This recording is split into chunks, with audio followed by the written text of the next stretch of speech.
we're always trying to capture what it means to be a wizard in a sci-fi fantasy setting. Like, how do you translate that into this universe? With the wizard for this setting, we wanted to make sure that we didn't have the wizard in the tower with the big long beard. And if you want to have more traditional fantasy flavored casting, there are classes that allow you to do that in subclasses.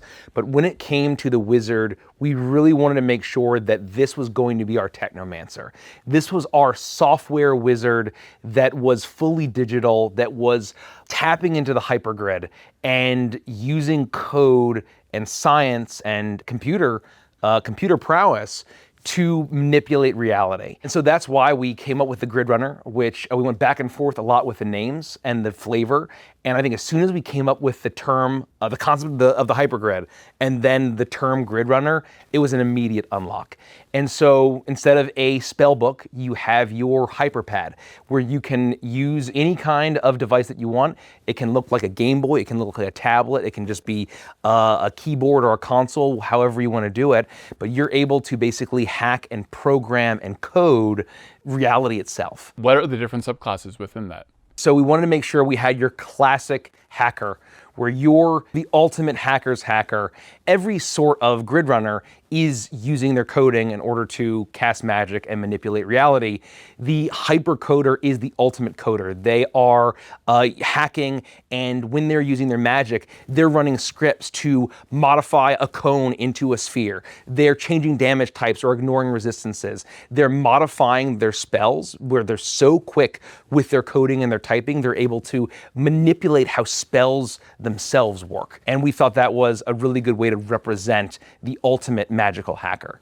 And we wanted to make sure that we contrasted that with the virus. The virus is a Gridrunner that has taken a magical malware from the hypergrid, and they're using it to infect their enemies, weaken their defenses, cause incredible damage, and make sure that they're able to spread this virus, and that they effectively take on the virus in their very core, and also spread it to their allies in a way that doesn't harm them, but harms those that attack their allies. The next two subclasses that are in the Overdrive expansion are a little more kind of higher science fantasy. The first is, what is the conjuration wizard in Neon Odyssey?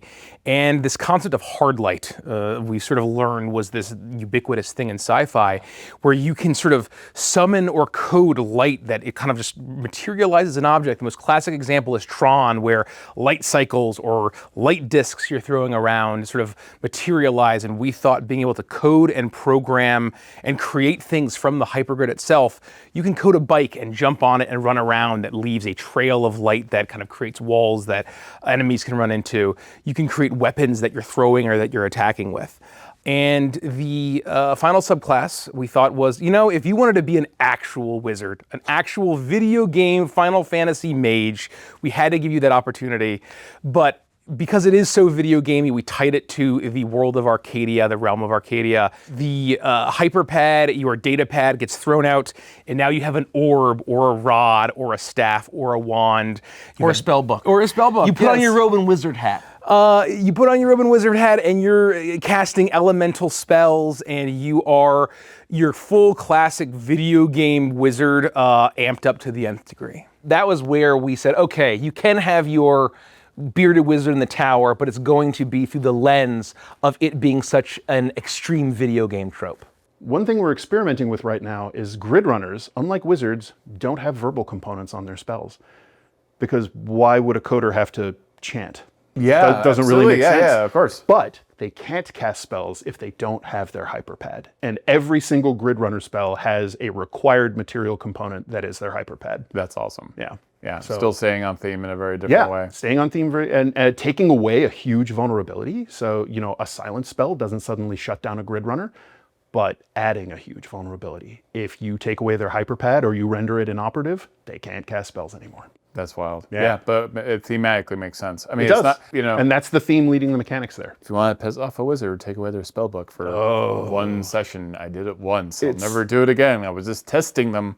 It's so expensive. Don't do it. Well, let's talk about the subclasses. Yeah, let's talk about within this. subclasses. So in book 1, we have the hypercoder and the virus.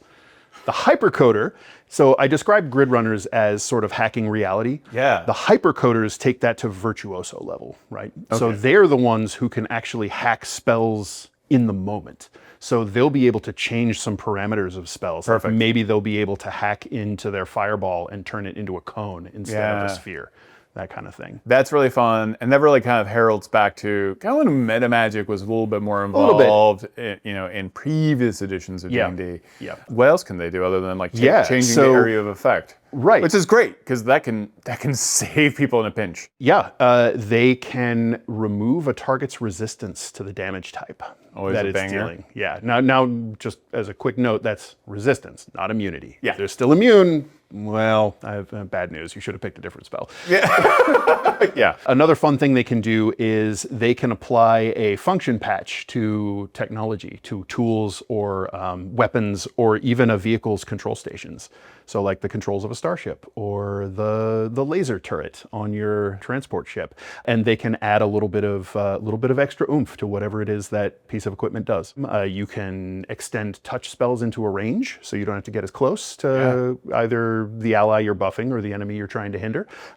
You can eventually change the damage type reactively. So if someone is immune to your spell, you can real fast change that fire to cold. Nice. Their ultimate expression is they can conjure creatures, create them out of data. They can summon creatures from the hypergrid, and they can take control of robots and other sort of data-driven constructs. That's amazing. Our other book 1 Gridrunner subclass is the virus.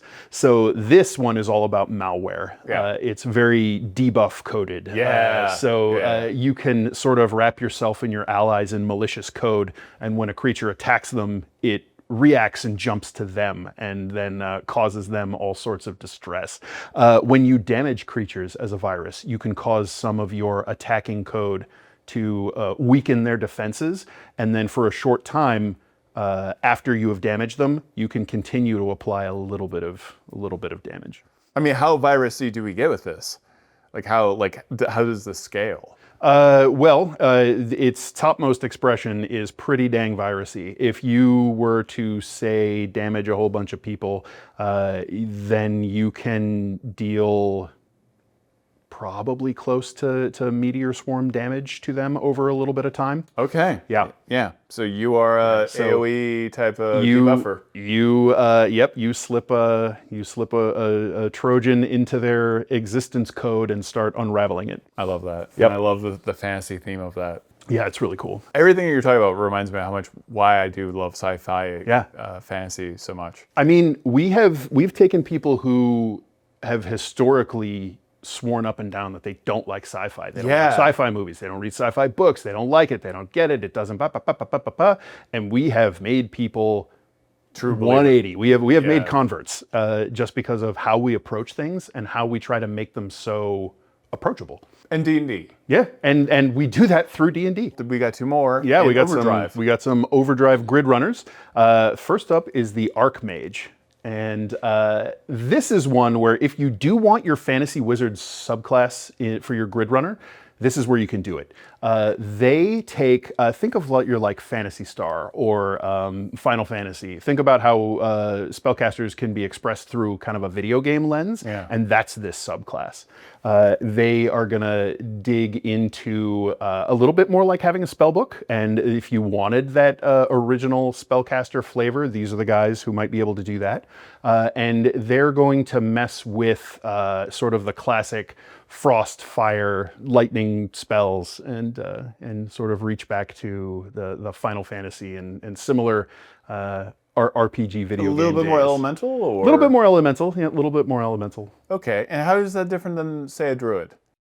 Well, I mean, first off, the biggest difference is going to be the spell list, right? So they have the Gridrunner spell list to work with, which definitely has your more powerful, aggressive elemental type spells. And then we're going to add just some fun video game manipulation flavor on top of it. So that brings us to our final Overdrive Gridrunner, the Cybertronic. Okay. So they are the ones who are all about conjuring digital constructs, and not constructs necessarily as in creature type, but constructions out of data and into hard light.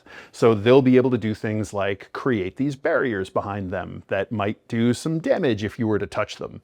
They might be able to conjure a motorcycle if they wanted to. They will create weaponry out of this hypergrid hard light, which will operate similar to, I mean, there's just all kinds of video game tropes you've seen where your spellcaster creates these things that then make attacks kind of for you. So they'll play in that space. That's amazing. So you're almost like you're a summoner of many things. Yeah. It's kind of our take on a conjurer, But and you're very, very sci-fi. conjuring digital creations.